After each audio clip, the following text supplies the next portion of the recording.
If you're watching this right now and you haven't hit the like button, Billy, get on it. Bug your brother. Tell him to do the same.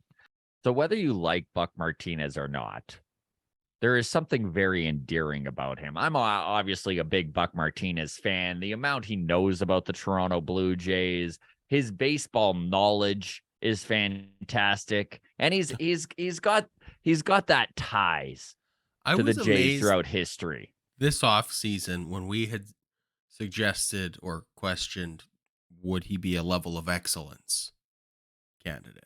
Mm-hmm. And I felt like that was a no-brainer that he was. Yeah. I was amazed to see any pushback at all. We got significant pushback, but there are Buck detractors, but I just have he brings this romance to Toronto Blue Jays baseball, and it could just be that I have watched Buck Martinez call games since I was a kid, so it could just be that. And the new fan base, the young ones, are just like, who is this old man, and why is he constantly doddering on? Which is something Buck does. Again, Buckisms. And he had one last night that, man, I love it so much. And I want you and I to put some effort into making this a thing. Because he was talking about Nate Pearson in the 8th inning, and Nate had just hit 101 on the radar gun. And Buck just casually drops, when you blow the cheese, you got to use it. And Adam, the confidence in which he said this, like that's a saying. Like, when you blow the cheese is a saying, and it is obviously not, but I think blowing cheese is fantastic, man. I want to Nate Pearson out there blowing cheese. Now, is it like a block of cheddar and he's blowing on it like a fife? Or is it like an aerosol can and he's blowing it out, right? See, that's how I pictured it, as an aerosol Rocket can. Man. He's holding 2 cans of aerosol cheese down by his ankles, and he's blasting off, blowing cheese. Exactly. Okay. You get it. I don't remember the show. My Secret Identity. Did you ever watch that as a kid? He had those aerosol cans, and he could fly around with them. Yeah, like that, but with cheese. I remember Bart Simpson tried that with 2 cans of spray paint, and he just ended up painting his ankles blue and didn't go anywhere. Nate Pearson out there blowing cheese. All right. Hello, everybody. Welcome to the Walk-Off. I'm Scott Belford, joined as always by the best co-host in the biz, Adam Mack. We are wearing our Walk-Off merch. Look at this. Hey, honestly, we got our merch in a few days ago. This is the first time we're kind of bringing it up on the show. I know we've had about 10 orders already through Patreon. We kind of, if you're Patreon, obviously you get the heads up first. So it's just the way it goes. Sorry, everybody. But we do have limited quantities. But finally, Adam's wearing the Bad Taco shirt. We've been talking about bad tacos. Of course, that's what we call injuries here on the Walk-Off. So the inside joke is finally available on a shirt. And I'm actually surprised with the Walk-Off sweaters. They're quite comfy. So there's our little plug for that. You're going to have the Walk-Off website taking you to the shop in the show notes. Feel free to check that out. And we've got boxes here in Calgary in my spare room. So this isn't you order and it comes from China. We are actually stuffing it into envelopes and sending it out. So you should get it pretty quick. Okay, another couple things to tease here. Jeremy Taggart. Of course, he was the drummer for Our Lady Peace during their heyday, 1993 to 2014. He has the comedy duo of Taggart and Torrance. Jonathan Torrance, of course, everyone knows him from Trailer Park Boys, and he's just a Canadian celebrity darling, if you will, a very funny dude. So Jeremy Taggart coming on Long Toss on Sunday. He's a huge Blue Jays fan, so we're going to talk some Blue Jays with him. Of course, we have our regulars, Garth and Jen, coming on, and fingers crossed, I think Sean Lacombe, the very funny comedian based out of Edmonton here. No, that's the real get. Yeah, isn't it? Right? So we've got a heavy Long Toss. I should have known we were having Lacombe if it's an Orioles week. Right? I know he's not an Orioles fan, but he's always wearing that stupid Orioles hat. But he loves that stupid hat so much. I know. Yeah. So a very good Long Toss that, of course, runs every single Sunday, 6 to 8 Eastern, live on YouTube. Join us. And lastly, Monday, Mark Shapiro's episode. We sat down with him on Wednesday and talked for about 30 minutes with the man, the president of the Toronto Blue Jays. How the hell We wound up getting him, just two bonehead comedians here, to sit down with the president of the Blue Jays. I don't even know how it happened. I do know 8-year-old Scott, if he was told this, would tell future Scott to fuck right off, that's not a possibility. He probably wouldn't have used that language, but just a little mind blowing. Anyways, it's very cool. We had a great conversation with him. Keep your eyes out for that on Monday. Mark Shapiro, president of the Toronto Blue Jays. For anybody watching with their kids annoyed with Scott for dropping an F-bomb, saying this is supposed to be a child-friendly show, just keep in mind, in this scenario, it was an 8-year-old saying the F word. Yes. So he would have been reprimanded. He would have been reprimanded and not done it again, right? Exactly. He doesn't know what he doesn't know better. He's 8. Got him some slack. All right.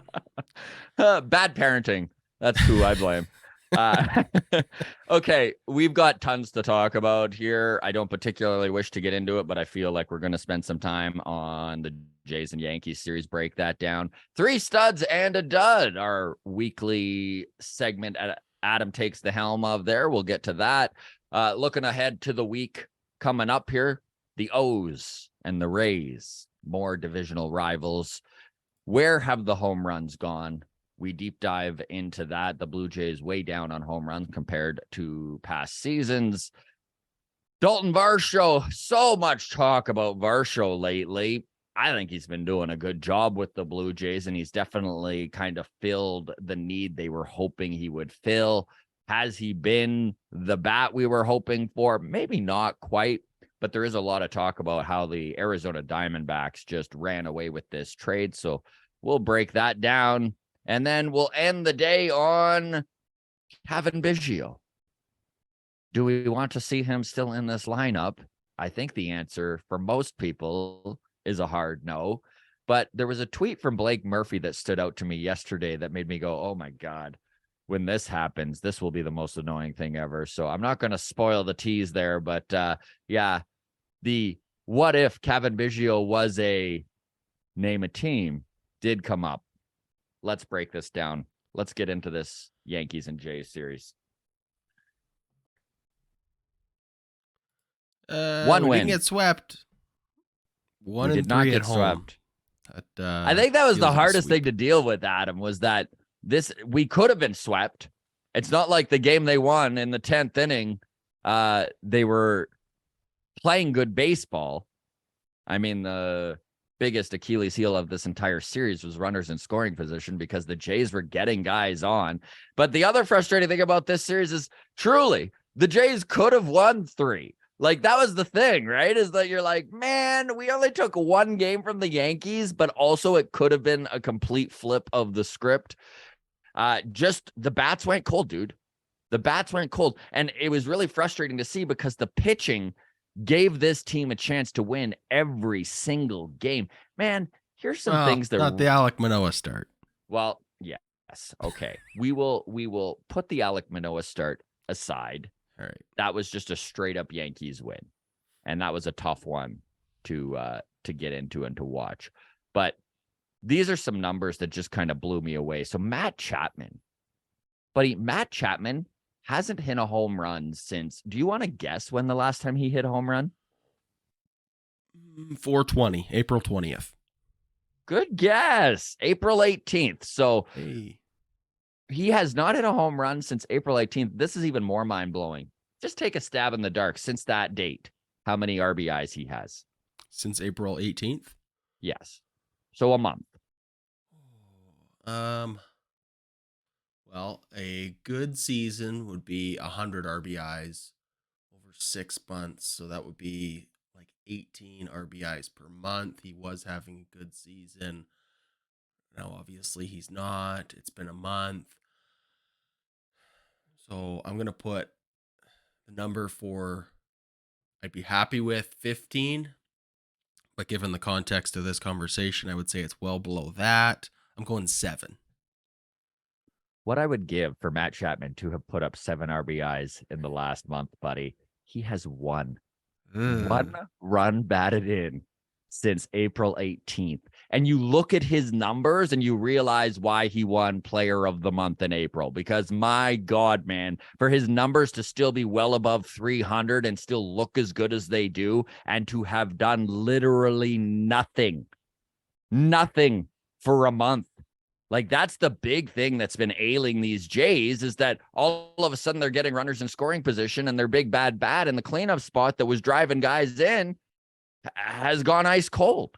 And he's not alone. I mean, really, George Springer, Matt Chapman, Alejandro Kirk, Whit Merrifield, Santiago Espinal, Cavan, Biggio, Daulton Varsho to a little bit, substantially lesser extent, but we'll throw him in there. They have been struggling, man. This is the Blue Jays OPS for these players in the month of May. Springer 611, and he leads the way. Chapman, an OPS of 517, Merrifield 516, Kirk 417. Like, this is a dude who last year in May and June, his OPS didn't drop below 1,000 the whole time. Biggio with an OPS of 411 and Espinal with 392. They are not hitting. They are not producing runs. They're not getting on base. Like, the guys who are getting on base are Bo Bichette, Vladdy, Daulton Varsho is getting on base, and then they're just being left there because no one is picking up the slack. There's no cure to this, Adam. They just got to figure it out. And there's no time, buddy. Like, there's no time to sit and sulk about this Yankees series. Like, They go right back into the meat grinder tonight, facing a rival in the division that is currently 2.5 games ahead of them in the Baltimore Orioles. And then they go to the Trop for 4 games against the Rays. It's going to be a big series, a big couple of weeks coming. Well, we'll get to the week 8 preview in a few minutes here. Alek Manoah. Can we talk on him for a second? Yes. So he got blown up this week against the Yankees. Historically, pitches well against the Yankees, which I think made it feel that much worse. Mm-hmm. He's now sitting at an ERA of 5.4 on the season. I don't have his whip in front of me, but I think it's close to 2. Let me just have a look here. Alek Manoah stats. His whip on the season, 1.8 at the moment. The walks, hits, innings pitched is a really good. It's a really good measurement of how a guy is hitting his spots. Because if he's not hitting his spots, he's going to be walking a lot of dudes, and he's going to be giving up hits that he doesn't want to give up. And a 1.8 whip, like think about that. There's almost at least a 1 walk and 1 hit per inning that Alek Manoah is pitching. That's why he has a 5.4 ERA. Last season, obviously, 3rd in Cy Young votes, All-Star, as good as it gets, right? A 2.24 ERA. He had a whip of 0.992 last season. He had walks per 9 of 2.3. 2.3 walks per 9. So like 2 walks over the course of a 9-inning game. This year, 6.4 walks per 9. Home runs per 9, almost, I guess, more than doubled again as well. Home runs per 9 last year, 0.7. Wasn't giving up home runs. This year, 1.6. And all of these numbers make sense, Adam. Like, all of these numbers make sense for a guy who doesn't hit his spots anymore and isn't locating his pitches, right? He's pulling on his slider. He's not hitting his spots with it. His fastball is constantly rising out of the zone. He is a mess currently, and I don't know what the answer is. Obviously, if either you or I knew, we'd be working for the Blue Jays right now. I did some homework, Scott, because last week on Long Toss, I think it was Long Toss, I asked everybody's confidence in Alek Manoah to finish the season with an ERA under 4.5. I am skeptical of this. So I ran the numbers, and here's what it would take. So right now, Alek Manoah has an ERA of 5.4, through 9 starts. So he has like 32 starts in him in a season, right? I've given him 31 because that's what he did last year, 31 starts. Last year, he averaged 6 1/3 innings per start. So let's give him that. That's 139 2/3 innings over the remaining chunk of season. That's how many innings he has left to get his numbers right. What this works out to is that over the course of his next 22 starts, for him to finish the season, I did the numbers, okay? I did the numbers. For him to finish the season with a 4.5 ERA, he would need to have a 4.2 ERA in his remaining 22 starts. That feels attainable. I feel like he could ride the rest of the season and have a 4.2 ERA the rest of the way. For him to finish with an ERA under 4, he would need to have an ERA of 3.52 in his remaining 22 starts. That feels out of reach for me. He really hasn't given hope that he's on the way to finding it. And I think that's where it's tough to believe that he can go 3.5 ERA for the rest of the year. And honestly, that's probably what I would take out of Alek Manoah, just with regular regression from last season. Like, I kind of expected him to be around a 3.5 ERA for the season. I did not expect him to be at a 5.5 ERA, but his rookie season in 2021, in 20 starts, he had an ERA of 3.22. Mm-hmm. So the big man's out of whack. Out of whack. I don't know what it is. He definitely, the pitch clock has affected him. Speeding up his delivery has affected him. Getting into a rhythm in 2023 has not been something he has been successful at. So I'm not sure the answer here. We talk about this constantly. I mean, this has been the big subject for anyone talking Blue Jays over the last 6 weeks, is Alek Manoah and what is up. They're going to keep trotting him out there, at least for another couple starts, in my opinion. I mean, it's tough to kind of shift him down now. All right. Well, should we end this Jays-Yankees recap on just the temperature of the boiling water that is this rivalry? Yeah. Yeah, it's been a fun series. It is too bad for Jays fans that it didn't even out in the end. I really felt like last night's game was very winnable, and it was frustrating to see the Blue Jays not put up runs. Like, if you can't outscore the Yankees in a 3-2 game, you're gonna watch it go down the way it went down. So the rivalry has for me, it was John Schneider yelling, "Shut up, fat boy." At all. Mm-hmm. Frat just boy, so perfect. Frat boy. Shut up, right. Frat boy. Wink, wink. I just love that he got caught with, and that was the thing he said. He didn't say like any sort of a slur or like, you know what I mean? Like, this could have been so much more toxic of a word that came out of his mouth, and I'm just happy that it was, of all the things he said, of all the F words he could have used, I'm glad he didn't go to Kevin Pillar's, you know? Not that he used a word that should be used in professional sports, most likely, you know? I mean, there's a lot of talk of body shaming and all of that sort of stuff, and obviously we're not here to pile on to that sort of behavior, but to see John Schneider use a word that so many Yankees fans have thrown at Blue Jays players and even been called out for is hilarious to me. That's great. One thing happened before we move on from this that really made me smile. So John Boy, of course, John Boy Media, one of the top baseball content creators in all of baseball, originally based around the Yankees. And of course, they have expanded, but they shit talk the Blue Jays and Bo Bichette. It's been pretty regular.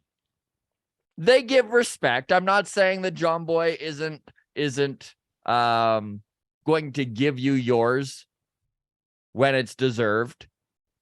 But definitely they're not as rosy as, let's say, Blue Jays media is about the Blue Jays.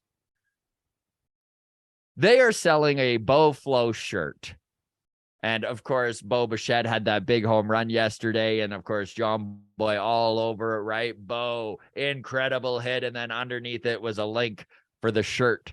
And Blue Jays fans lost it. It was so funny to see so many people on Twitter quote tweeting it and being like, this is such bullshit. If you're a Jays fan and you buy from these idiots, you don't even understand what's going on. And this isn't just one or two tweets, dude. This was like so many across the Blue Jays Twitter universe. And of course, I thought I was being funny. And I quote tweeted and was like, I bought a new shirt. And very few people thought that was funny. The downfall of being a stand-up comic and you're used to getting that information right away, right? Is this funny? Feedback, and the audience is like, no, or yes. And then you do it on Twitter and you're like, oh no, I've got to sit and wait for a response here. Not funny. But my favorite one of this, Adam, was friend of the show, prospect wizard, okay, Brennan Delaney out of Ottawa. Okay, he's a guru when it comes to the minor league system of the Blue Jays. He follows it very closely, but he tweeted out, his thing was so funny, man. He quote tweeted this shirt and he was like, I'm not sure if this is licensed by Major League Baseball, but if it's not, this is a problem. His tweet was like, is Major League Baseball getting their cut? I love it. Good for Brennan. All right, we'll move along here. Before we move on, Adam, I do want to just say that, and this is something nobody's bringing up or talking about, and I just want us to be the first here. April 30th, okay? April 30th, Chris Bassett sacrificed an iPad to the baseball gods. Since he smashed that iPad, and this is no joke, these are his numbers since destroying that iPad in the dugout. 27 innings pitched. He's allowed 9 hits. 9 hits. Talk about a whip, right? 9 hits in 27 innings pitched. 0 earned runs. 7 walks. 2 wins. 1 complete game. Pretty good. Can we get Alek Manoah an iPad? Can he let's get him a couple. All right. Smash an iPad, Alek. Let's see what happens. Just don't eat the iPad. Okay.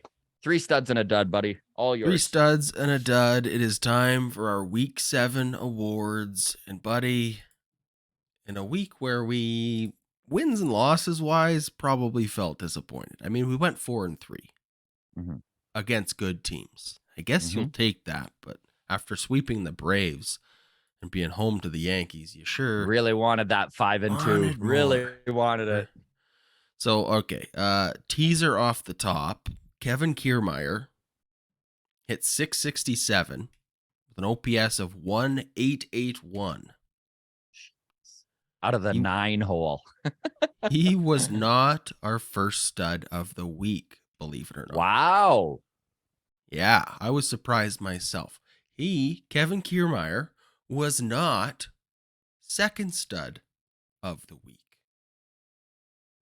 So let's get to it. Kevin Kiermaier is your number 3 stud of the week. With those numbers, also had a stolen bag, 2 walks, and 1 strikeout.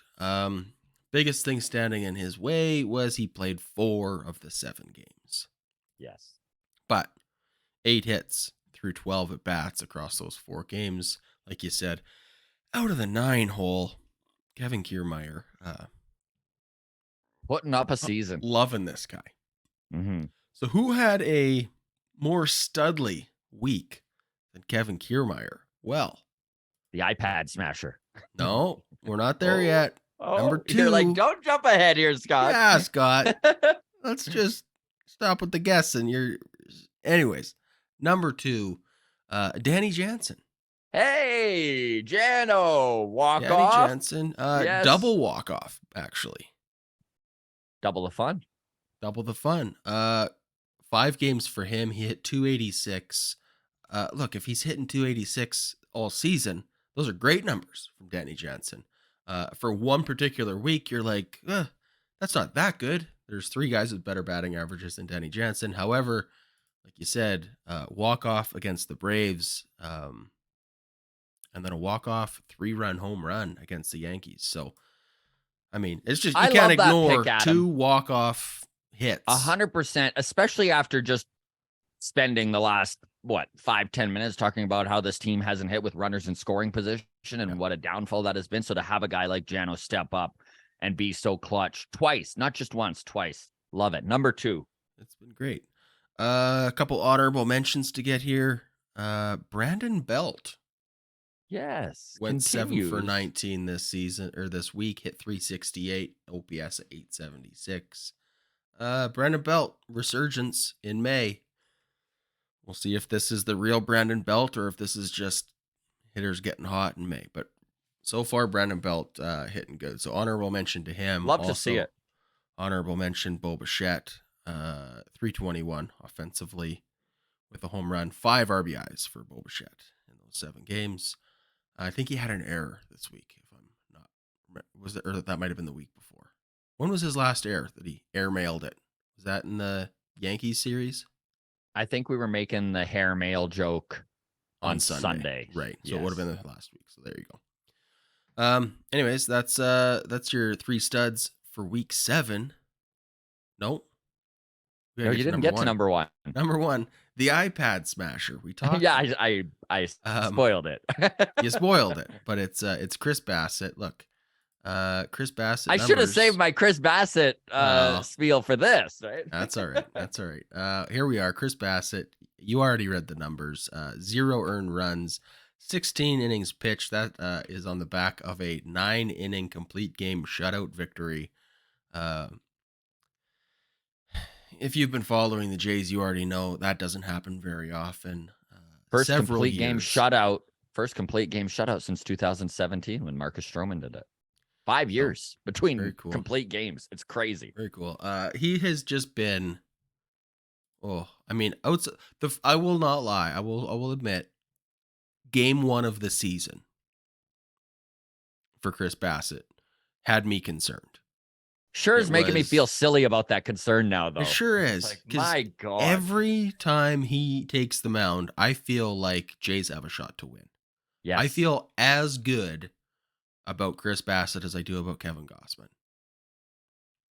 So, 80% of the time, he's going out there giving you 7 innings and 0 to 1 earned runs. I'll take that for my number 3 guy. What I really like about Chris Bassett, too, is what a thinker he is. You can just tell that his baseball IQ is off the charts. The amount of pitches he throws, how he never seems rattled. I mean, unless he's sacrificing an iPad to the baseball gods, he never seems rattled, right? We've seen him rattled one time, and he was very, very rattled. What did you think of that weird diving? That grounder up the first baseline the other day. Yeah, the tag. Right. Yeah, the tag. I think it was Brandon Belt on first, kind of bobbled it, and then Bassett was over there just to cover, but scooped it up and did like a weird rotating dive tag. It was awesome. Pretty I loved it, man. To see him. I don't think of him as being an athletic guy, is the thing, right? So to see which is hilarious because No, I agree, man. I agree. He doesn't hit you as like, oh yeah, this guy is a pure athlete. But to see him kind of do that dive, shuffle, twist in the air there to get him, pretty good. Love to see that kind of effort for sure.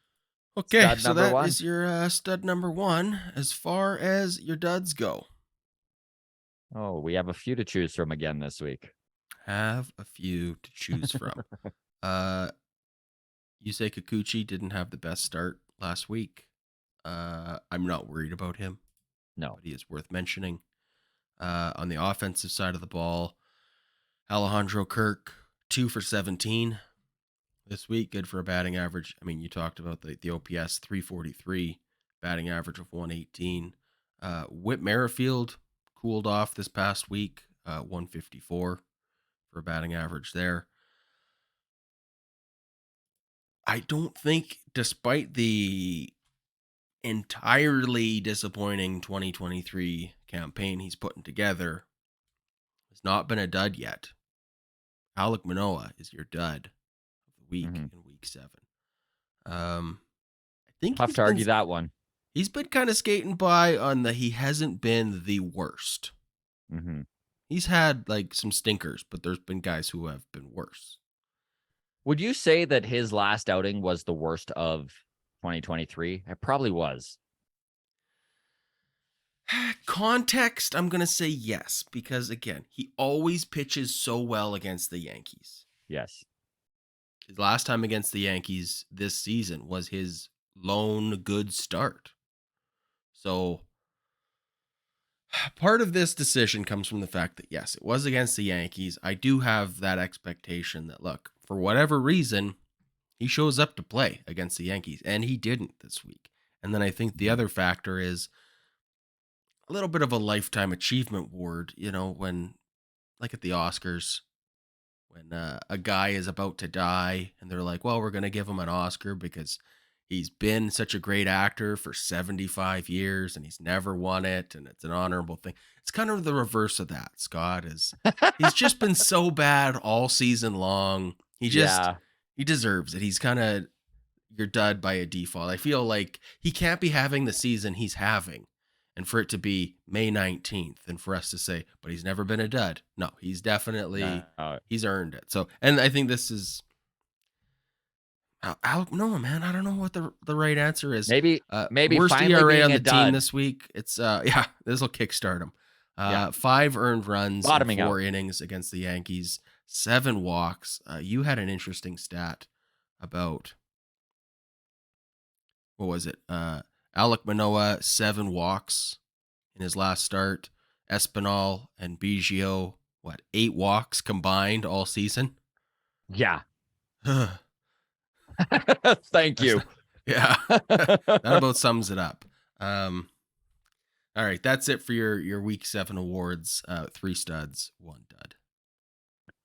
Okay, so now we're going to the week that is ahead, which is more AL East division rivals, and these are big games. And I know we just touched on it a few minutes ago. This team does not have time to wallow and get down on the fact that they lost to the Yankees. They got to put their game faces on and go right back out there because they are facing some very, very good teams. Both teams, by the way, ahead of them in the AL East standings. The Baltimore Orioles continue to chug along. This young upstart team, I don't even think they know that they're overachieving. This is something that you kind of brought up earlier in the season when you were talking about the Orioles, because you had a little more faith in them than I did. And you're like, the one thing with this Orioles team is that they are so young and so energetic that they might not even know that they shouldn't be doing this with the starting pitching they have. And that is the one Achilles heel of this Baltimore Orioles team, is the starting pitching.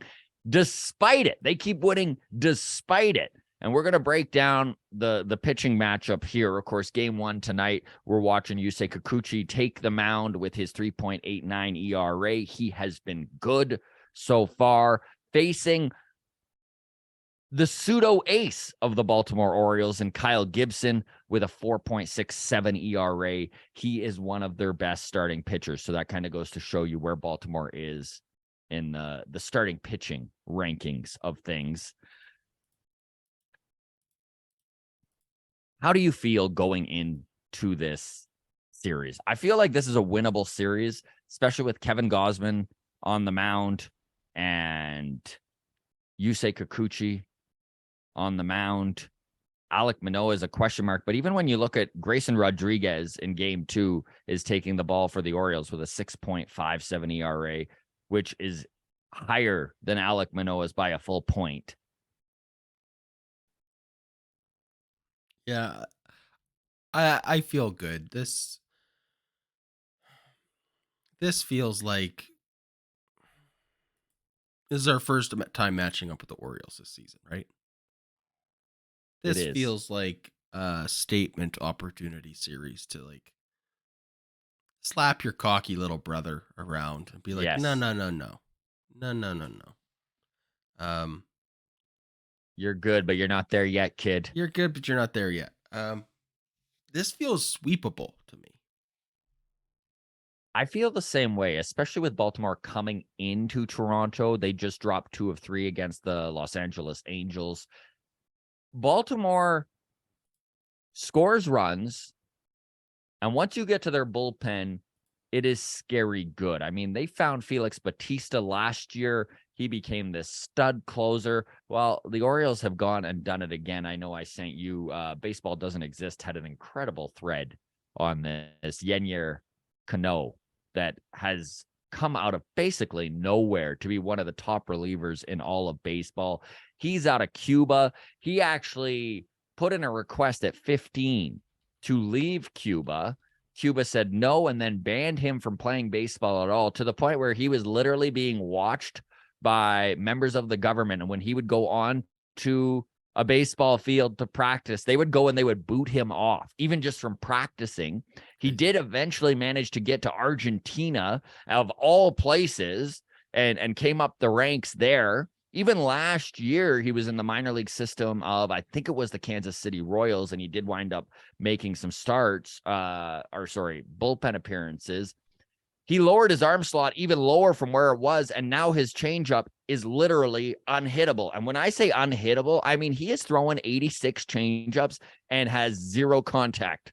Nobody has gotten a hit off this changeup. He is literally shutting games down for this Baltimore Orioles team. You want to do the damage with the starting pitching. Yeah. You don't want games like we just saw in New York where they're not scoring until the bullpen comes out. Bad idea with the O's. Yeah, if they're starting pitcher, if you suspect them of having sticky stuff, do not challenge it. Yeah, let them go. Let them go. Notably here, ESPN.com does their matchup predictor, and Blue Jays predicted 55% favorites in game 1, 62.5% favorites in game 2, and 64.5% favorites in game 3. So if again, you think Dean Kramer, that is gospel, then I have bad news for you against the Rays. But we get to that when we get to the Rays. Yeah, we'll do that right away. I do wish to just really quickly reiterate: Kyle Gibson, 4.67 ERA, Grayson Rodriguez, 6.57 ERA, and Dean Kramer with a 4.94 ERA. These are not unbeatable starting pitchers, and this team better concentrate on not letting it get to the bullpen. All right, let's move on to the Tampa Bay Rays 4-game series. And Adam, it's at the dreaded Trop. The dreaded Trop. That's a tough place to play. It really is. And there's some interesting things that are going to go down in this week. It may not happen against Baltimore, but probably could happen as they do go to Tampa Bay. And that is Adam Simber is back with this team. He has not been put back. He has not been taken off the IL. So he is with the team, but there's not a spot yet. So he can't pitch with them. We'll see how this unfolds. Obviously, they are going to need to demote a pitcher. Right now, it looks like Thomas Hatch is probably the most likely of the bunch in the bullpen to get that call down. But things get really messy because Mitch White is also back with the Blue Jays. Some of you might have seen him in the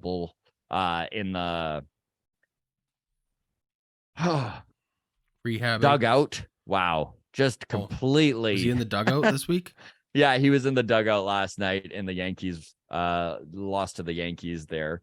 So They are going to need to demote another pitcher, and Mitch White is out of options. Now, the broadcast did bring up that he's all of a sudden feeling some shoulder soreness again. Now, I don't know if this is just there's nowhere to put Mitch White, and it's probably better if he feels a little sore and needs to start his rehab clock over again, because that is the way it works, right? A guy can rehab for 2 weeks, I think is the runway, and then has to be put back on to the 40-man roster. So Mitch White definitely does need to be dealt with, but maybe there's this sore shoulder that will restart his clock. We'll see how this goes down. Another thing to keep in mind with the Tampa Bay Rays is they know their numbers. They know their analytics, and we are going to watch this Tampa Bay Rays team run when Toronto goes to town. Okay. The Jays have been abysmal at preventing base running. Third worst in Major League Baseball with 38 allowed steals. So can we expect Tampa Bay to, once they get on, be running? You damn rights they can. This has been the game that the Rays have played all season long, and we're going to need to depend on Jano and Kirk to shut the door, which they have not done very well to date. Just a quick question about Mitch White and his return. Are you a Mitch White believer? Not yet. I'm also not a detractor. I don't think that last year was a fair representation of what Mitch White can bring to the table. I know everyone's freaking out because Nick Frazo, the guy they traded for him, is looking really good in Double-A right now for the Los Angeles Dodgers. I mean, there's guys on Twitter calling it the worst trade the Atkins regime has ever done. I don't think it's they must not be yet. familiar with the Daulton Varsho trade. Yeah, exactly. Kidding, of course. But, yes. Well, Where are you at? I feel like Mitch White could put up really good numbers in Double-A. Let me put it that way. Mm-hmm. Okay, so with the Dodgers last season, he was kind of in that hybrid role, right? Part-time relief, but he could get some starts. His innings pitched log looks like 1 inning, 2 innings, 1 1/3, 2 1/3, and then into the starts where he's getting 4 and 5 innings pitched. Once he came to Toronto in August, everything is 4 2/3, 5, 6 innings pitched. He was a starter when he got here. Yeah, he was put right into the rotation. The numbers don't titillate me. Mm-hmm. His numbers from the 2022 season with the Blue Jays, 10 games, 8 of which were starts. He had a whip of 1.744 and an ERA of 7.74.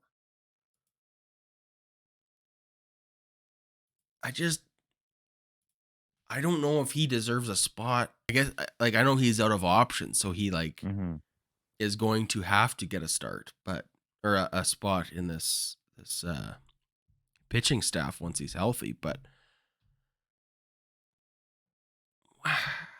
so, Adam, if you look at his rehab starts to date and the numbers he's putting up in Triple-A, they are not impressive. They're just under a 5 ERA.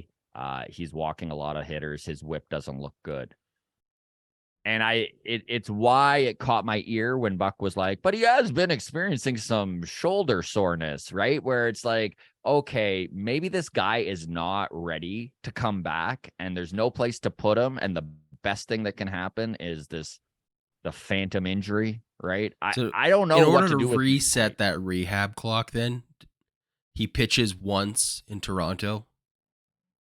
We send down Nate Pearson for a day and say, hey, don't unpack your bag because you're trading spots with Mitch White tomorrow. Like, is that what it is? We just put Mitch White in a blowout, or we're down 5 or we're up 5. We put him out there and then we go, re-aggravated the injury. Let's put him back on the IL.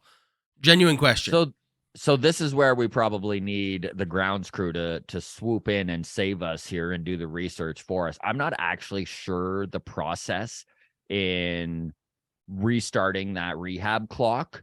I don't know if it's enough for him to just come back and not even be inserted onto the roster and then be like, my shoulder's sore, and then you redo the paperwork and away you go. I don't know if that's how it works. So please, if anyone is aware of how that works, one thing I do know is that once a guy is sent down, it's a 12-day before they can call him back up. So if they do use Nate Pearson, who has options and is one of the guys in this bullpen who can be yo-yoed up and down, back up. Okay. He can't be called right back up. He's got to put in 12 days in AAA.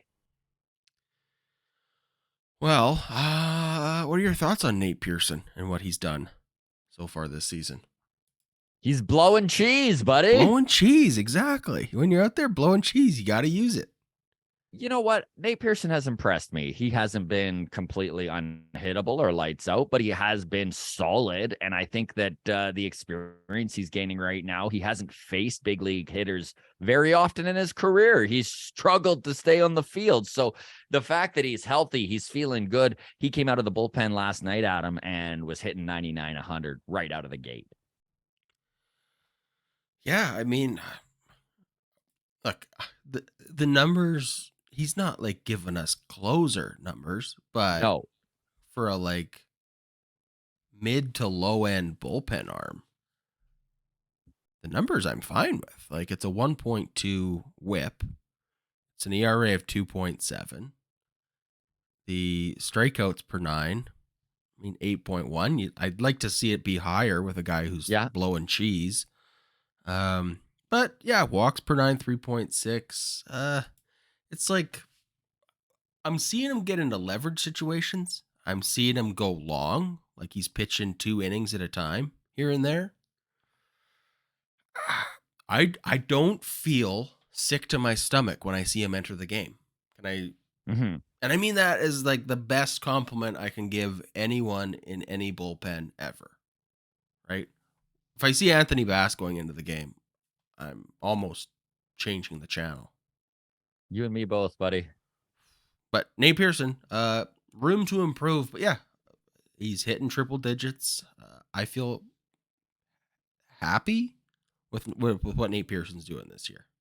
And with the stuff Nate Pearson possesses, I think that this experience is invaluable as we get deeper into the season. And this is a dude who we could see in some very high leverage situations when it matters late in the year, which is the dream. That's what you're after with those high velo, big arm strikeout potential dudes. So yeah, keep putting them out there, keep giving them situations, keep growing that experience, and hopefully it all plays in our advantage come September. All right, let's end on this before we move on, Scott. Record prediction: 4 games, 3 against the Orioles, 4 against the Rays. What are you wanting to see out of this 7-game stretch in Week 8? Listen, Baltimore is not hot right now. They've just come out of a series against the Angels where they dropped 2 of 3. The Tampa Bay Rays just lost 2 of 3 to the Mets and are 4-6 in their last 10. These are games where come September, we'll be looking back on this stretch. 7 games versus AL East rivals.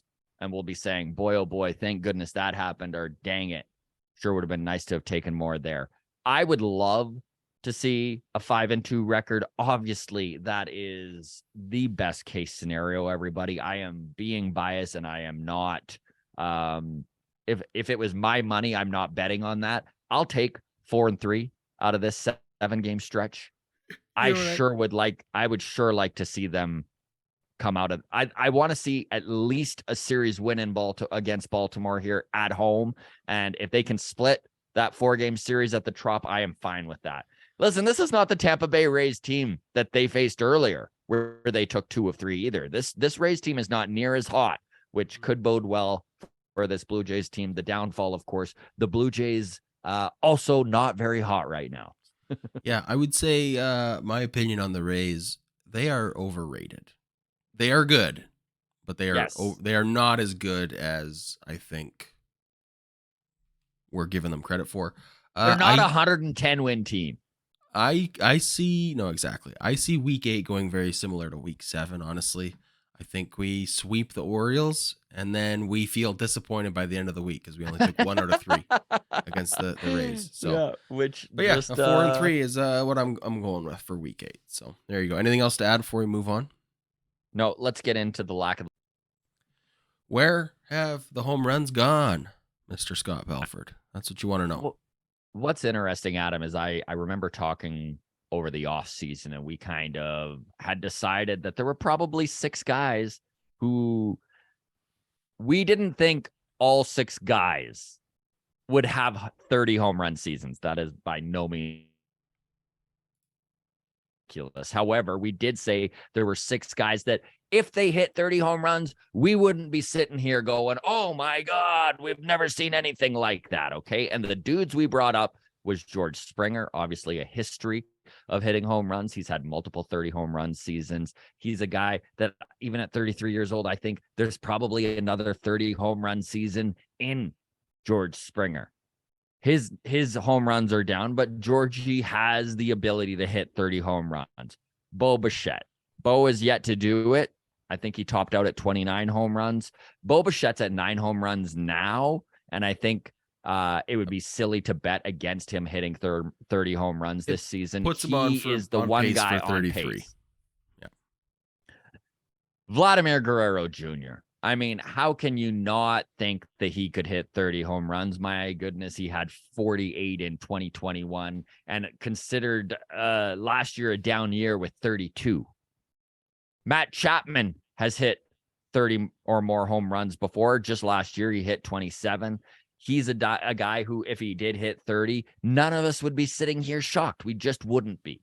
Okay. Daulton Varsho had 27 home runs last year. Yes, maybe a little bit more of a question mark around his consistent power because he's only played a year and a half in the big leagues.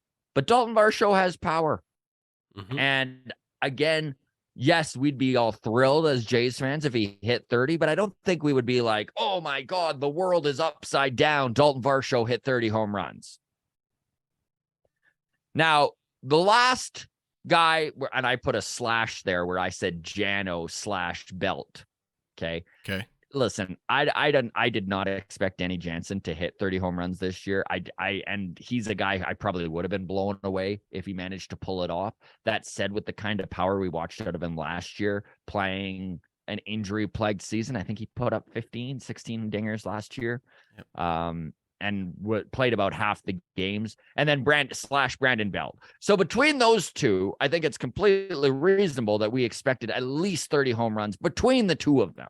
Brandon Belt, obviously back in 2021, was on pace for a 30 home run season. He had some injury problems that prevented him from doing it. This team has the potential for power, is what we're getting at. But my goodness, it has not showed its head. Hey, Danny Jansen on pace for 22 home runs. Right? Even though he's hitting under 200, he has showed power this year. And when he gets hot, he hits them in bunches. And that's home runs in general for anybody, right? Yeah. When they come in bunches. So where have all the home runs gone? You asked me to pull up home runs to date last year versus this year. So we're at the 44 game mark in the 2023 season. Care to take a guess how many home runs we've hit? Here, let me give you this as a hint. The Tampa Bay Rays have 87 home runs. They lead the way. 50? 47. 47 home runs through 44 games. So almost half of the leader in baseball. That's good for 18th. Wow. Overall in Major League Baseball. Last season, through 44 games, the Yankees led the way with 63. So the Rays, to put in perspective, really mashing the ball this year with 87 so far. This year, Yankees lead the way with 63. Toronto Blue Jays last year were in 10th. Guess how many home runs they had through 44 games. This year, remember, 47 through 44 games. This year, this year, 47 home runs through 44 games. Last year, my God, Adam, is this one of those things where numbers just shove it right back in my face? What is it? 47 home runs last year too, or something ridiculous? It's 48. It's 48 home runs. So it's down. It's down by one home run. Yeah. Well, that is surprising. Yeah. I honestly, I think it was that the Rays have so many this year. I just, we feel so far back. Yeah. Well, and like it is the thing. We were 10th last year at this point, and this year we are almost a bottom 10 team.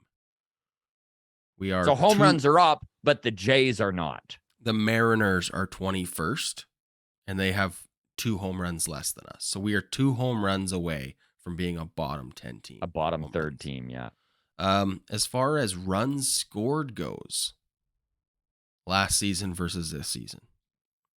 Last season, through 44 games, Blue Jays 164 runs scored. This season, Blue Jays 204 runs scored. So offense up significantly. Boy, oh boy, Blue Jays fans are going to hate hearing this because I'm hating hearing this. I really was like, oh, there's so much room for improvement. And then you read the numbers, and I'm like, wait, we're better than last year? Yeah, I mean, I'd have to look at it on a player-by-player basis, but maybe last year it was more top-heavy. Did it feel like maybe... Yeah, I don't know. maybe they were I'd have just to look at those numbers, but yeah, it's spread out. We're getting home runs from, I guess, everyone. maybe it is just a We more have we have even. we have 12 players with home runs this season. I don't know what that means. So this is interesting, Adam. When you look at Baseball Savant's StatCast park factors, it actually ranks Raj. What is park factors? Basically, what it's doing is it's ranking the offense at every park and kind of ranking the hitter friendliness of the park. Now, this obviously shifts from year to year, not because the parks change, but just because the offense and the numbers at each park changes. And this really blew me away when I was looking at it, because interestingly enough, every AL East ballpark, a division filled with parks, known for being hitter friendly, right? Everyone always talks about the AL East, very hitter friendly parks. It's why we see so much offense there. So every AL East park outside of Boston, ranks below average this season for the offense produced, and Rogers Center ranked 26th. This will even out. I think we are going to see a lot more offense out of these AL East ballparks as the season goes on. But buddy, to know that the rhetoric and the stereotype is that these are bandboxes a lot of times when it comes to these parks, and to not see it, it's interesting. Yeah. Okay, so my understanding of park factors, and I preface this by saying I own the fact that I'm a bozo. My bozo-ness is on full display whenever we're talking about advanced metrics.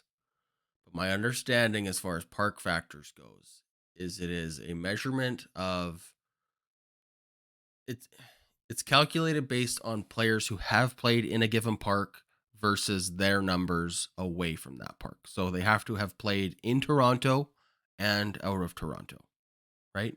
So I'm just thinking, does this necessarily prove that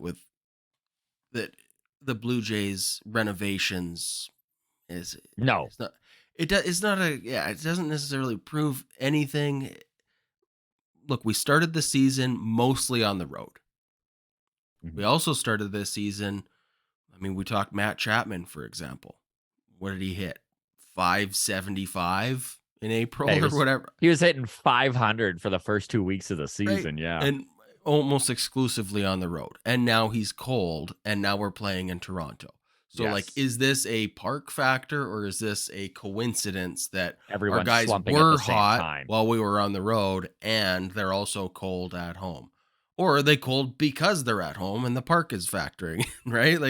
And this is such a great point, Adam. Honestly, you're making such a good point, because there is in statistics a term called clustering. And basically what it is that it's more of an anomaly than it is numbers that you should take in a small sample size and be like, hey, look at this, there's proof, because that's not necessarily the case. And I think that that's what's happening here, is just like you said, right?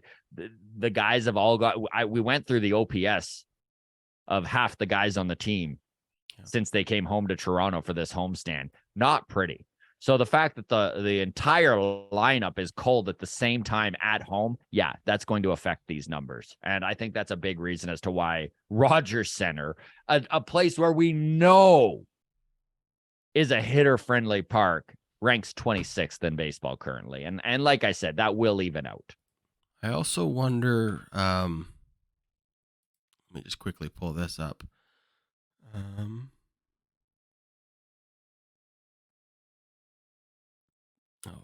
I was just wondering how much of that park factor is Chris Bassett single-handedly responsible for. Well, I mean, no, it's a great point. I mean, it's based on only 9 games, so the extremes do skew more than they will over the course of a larger sample. But in 9 So you're games, telling me if you don't allow a run and only give up 2 hits in 9 innings, that's going to mess with the average? well, it's going to skew the park factor at home for Yeah. sure. And then when you also consider his worst start of the year was on the road, right, where he gave up 9 earned runs to St. Louis in 3 1/3 innings. Yeah, you go all of a sudden, Chris Bassett's home road splits look ridiculous. So, I mean, that's one of those clusters or whatever you want to call it that is skewing the numbers there substantially, I would imagine. So there you go. So there you go. The home runs aren't really down.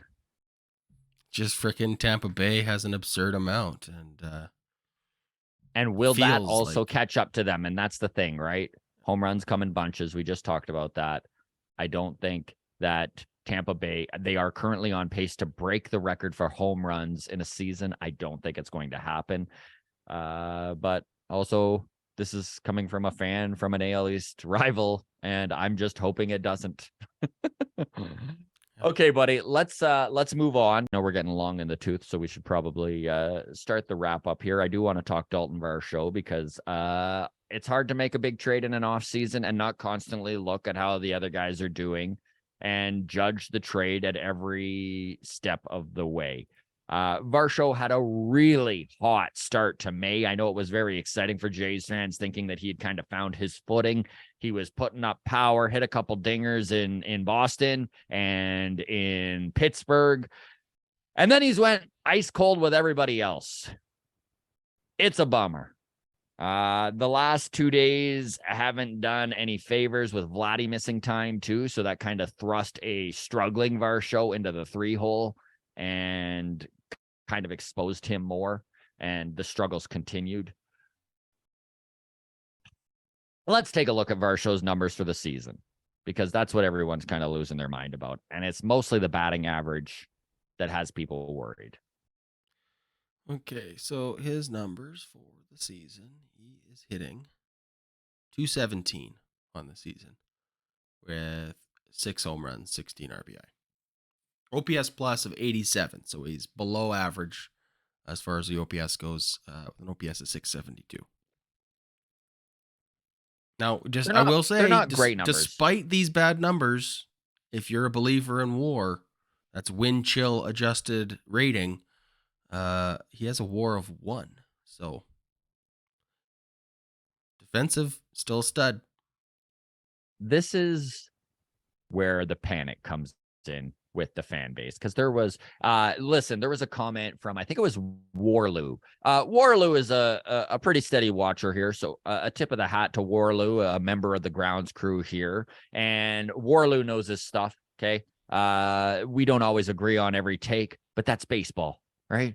Every fan's allowed their own vision, and I know, and I'm paraphrasing here, but Warloo's comment was from, I think it was from Monday's show. Maybe it doesn't matter. I think it was actually Wednesday's show when we had Ben Schulman on and we were talking about Mark Shapiro and that trade and how he kind of got into details with us about it, and that he had brought up, you want a win-win trade. It's good. And Warloo's comment was basically a win-win trade.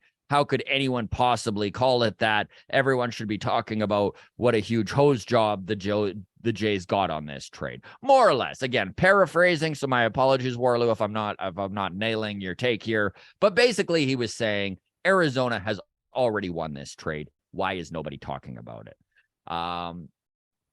And we'll get into Lourdes's numbers here, because if you look at Lourdes Gurriel's number right now, okay, a wins above replacement, the WAR of 1.5. So he's got a 0.5 wins above replacement higher than Daulton Varsho, and he wasn't even the main piece of this trade. Listen, Lourdes Gurriel Jr. has a wins above replacement total in his entire big league career of 9. 1.5 is normally what he gets per season, and he's at that in 5 weeks. Why? Because Lourdes Gurriel Jr., he's the streakiest dude. Have we already forgotten this, Jays fans? When Lourdes Gurriel Jr. is hot, he has the ability to carry a team, and not every player that can be said for when they're hot. He'll literally, I'm pretty sure last season had stretches where he went hitless for weeks at a time, and then also hit multiple grand slams in a week. Adam, he is burning hot right now. He's got 145 at bats. He's got 45 hits. He's got 45 hits, 7 home runs. Lourdes Gurriel Jr. hit 5 home runs all of last season. He's showing way more power, batting average of 310.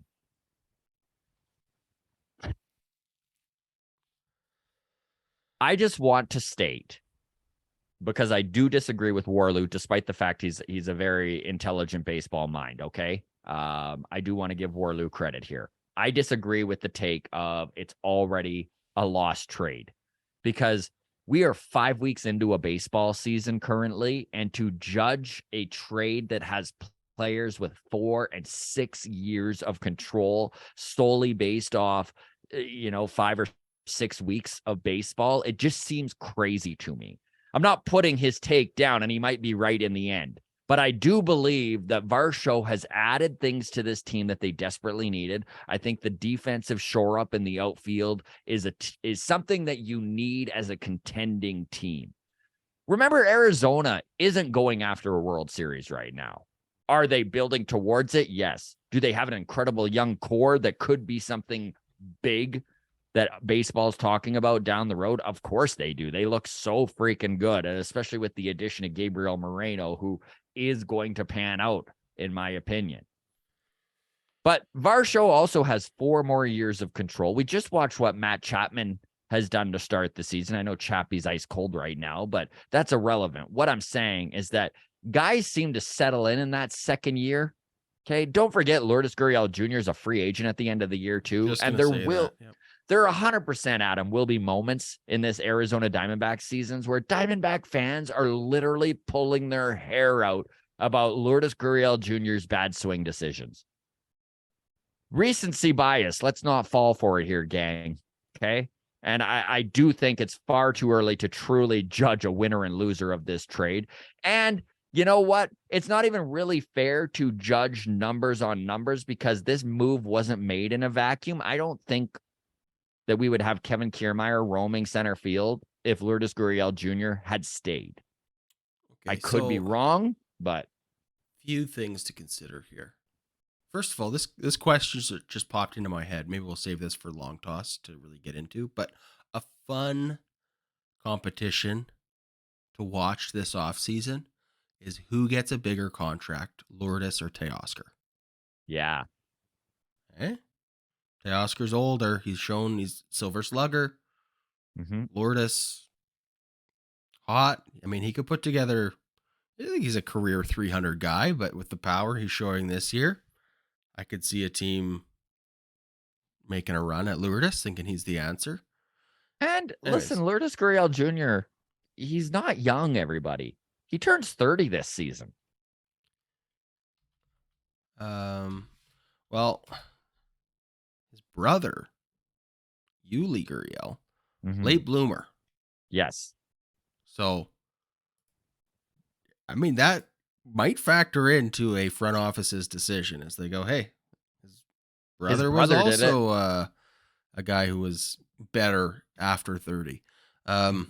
Anyways, I don't want to spend too much time speculating on that, but it's just a fun thing to think about, who gets a bigger payday, because I wouldn't have guessed last season that it would have even been a consideration, but it might. I think my biggest problem with judging this trade already is that I like how Daulton Varsho fits into this lineup, his numbers aside. I know that he hasn't provided the offense that we were kind of hoping for so far, although he is showing power. He's got 6 home runs. Exactly what I expected from Daulton Varsho. Me too. He's a low average guy that has some pop, like a Danny Jansen type of bat, and a superstar defensively. And that's what he's provided. I mean, let's face it. He has definitely made some catches out there in center and left that Lourdes in a million years wouldn't make. Correct. But okay, well, the other aspect to this, and you're right, you can't even say it's a win, because what happens next season when Gurriel leaves Arizona, and then the Blue Jays have 3 more years of Varsho doing great versus 1 year of Gurriel for the Diamondbacks. So, I mean, and we're not forgetting Moreno, by the way, and everybody. we're going to I get to know. that. Yes, we are going to get to that. Yeah, the only way That was you the can real even piece. you can even call any trade, you can call it decisively this early is like if Daulton Varsho retired, Yeah. or had a career-ending bad taco. That's the only way you can say, okay, well, they're going to get everything, and this guy is no longer in baseball. That's the only way you can really calibrate that. As far as Gabriel Moreno, let's talk his numbers because they look really good. Yes, they do. They look really good, especially considering what our catchers have been doing offensively. So Gabriel Moreno, 321 batting average. He's not showing a lot of power, but he is sure spraying the ball all over the field, and you're going to take that out of your catcher's position. Another thing about Gabriel Moreno that maybe isn't getting enough attention is what a cannon of an arm he has. And I know that we did bring up the fact that the Blue Jays currently rank third last in baseball for holding runners. And having a guy like Moreno sure would be nice. Now, the truth is, Kirky and Jano over their career are a lot closer to the middle of Major League Baseball than they are the back end. And I think that will kind of even itself out. Listen, our catchers have struggled so far this season, not just at the plate. Go ahead. Sorry, both. Buddy. No, they do both also have 3 errors each. 3 errors for Danny, 3 errors for Kirk, 1 error for Gabriel Moreno. I know that's not the be-all, end-all when measuring defensive prowess, but it is an easy one to look at and go, well, that's not so good. Can I? Because look, I wanted to keep Gabriel Moreno, but he's also probably the most valuable guy any other teams wanted, right? Yes. We've been over this. We've beat this horse to death. I just want to say, if we didn't trade Gabriel Moreno, if we didn't trade any catcher, Gabriel Moreno is not hitting 321 for the Blue Jays this year because he's got 4 because games. Because he's got 12 at bats. And yes, I mean, you don't have to look too far. I mean, let's look at Santiago Espinal's numbers. Last year was an all-star playing every day as a second baseman. This year, so last year hit 267. Those numbers were even better in the first half, but this season hitting 171 because he's not getting the playing time. And that's the thing with Gabriel Moreno. It's like he's a superstar, but I still wouldn't want him catching this pitching staff 30 out of 40 games to start the season. There's enough of a track record on Danny Jansen as a game caller too that I don't think for a team that was, and this was one thing that we're talking like beating a dead horse. We've talked about this so much, but for a championship team, right? A team with their sights set on the World Series, as the Toronto Blue Jays have, to go with a rookie catcher as your go-to game caller, it's unheard of. It's unheard of. The closest is Will Smith in LA, and he had 3 years of experience going into that World Series, and they had Austin Barnes backing up with 10 years of experience. Okay. And that's the least experience on a World Series winning team ever. Well, not ever, but I combed over 20 years worth of stats, and that was the one that stood out. Gabriel Moreno, he could be an all-star down the road, and I hope he is. I just think to judge this trade so quickly, it's not giving a fair shake. Listen, good for Lourdes Gurriel Jr. for having a hot start. Okay. Again, playing time. Would Lourdes even be getting the kinds of at-bats if he was still with this team? Or would he be on the bench like Nathan Lucas? Yeah. That's how I feel and again, that's where it's the definition of a win-win is. Adam, honest answer. No. If this team still had Gabriel Moreno and Lourdes Gurriel Jr. instead of Daulton Varsho, do you think they're a better team? Well, if you believe in wins above replacement, then I suppose, yeah, you would say the numbers would say yes. That would be an extra win and a half for the Blue Jays. No, I don't It's think just so. not how baseball works, right? You can't just take the numbers and plug it into another team and think that that's exactly how it would play out. There are circumstances around this team that would have prevented Gabriel Moreno from having the at-bats he needed to do what he's doing. I mean, Kevin Kiermaier probably wouldn't be in the outfield. It would be Daulton Varsho in again, and Varsho, if when we talked to Shapiro, that was the one thing he brought up, right? If they didn't add Lourdes, the trade wasn't happening. I'm happy with the trade. I don't know. I am too. Like I just don't think that this team is worse because of Daulton Varsho. I just don't. But would love to hear from the grounds crew. Warloo, thank you very much. I know this isn't a mailbag thing or anything like that, but it's a valid comment and a valid question. And you still probably disagree with what we're saying, and that's fine. That's baseball. That's fandom. I just want to wait longer, and I'm fairly happy with what Varsho has given so far. I would like to see a little more production out of his bat, but I'm kind of at the point where I'm like, this is where he's going to be. And Varsho definitely looks better in the 5-hole or the 6-hole than in the 3-hole, and that's just waiting for Vladdy to come back. Yeah, I guess for me, the conversation just comes down to this. I grew up my whole life watching Blue Jays where a World Series was never a realistic option, never a realistic outcome, right? It was maybe if the stars align and blah, blah, blah, right? Like, we could go on a Phillies type run or something, right? Yeah. The Cinderella story. This is competitive baseball all season long, and it's not World Series or bust, but like I feel like we have as good a shot as any contender at a World Series. Do we need some bounces to go our way when it counts? Yeah, of course. But I mean, I'd put our starting pitchers up against anybody else's. Our bullpen needs work, but so does every bullpen in baseball outside of the Orioles. And the hitters are good, man. Defensively, we're good. We're running. We're stealing a lot. It's a fun team to watch. There's going to be heartbreaks along the way, and that's sports. That's entertainment for you. Outside of the Alek Manoah start against the Yankees, think how close this series was, and they didn't score runs. And that is going to be playoff baseball. That's what you need to be able to do. You need to be able to win a 1-0 game in the 10th. Here you go. Okay, let's wrap it up on Cavan. This has been a long one. Thank you very much to the ground crew for watching. We appreciate all of you. Hit that like button. Feel free to reach out to us, by the way, if you want to be involved in the Discord. We can send you a link for that at Walk Off Podcast on Twitter, the Walk Off Podcast on Instagram. Cavan Biggio, he has been abysmal. The only one worse currently is the other guy playing second base, Santiago Espinal. Can we start calling him, instead of Cavan Biggio, Cav Abysmal?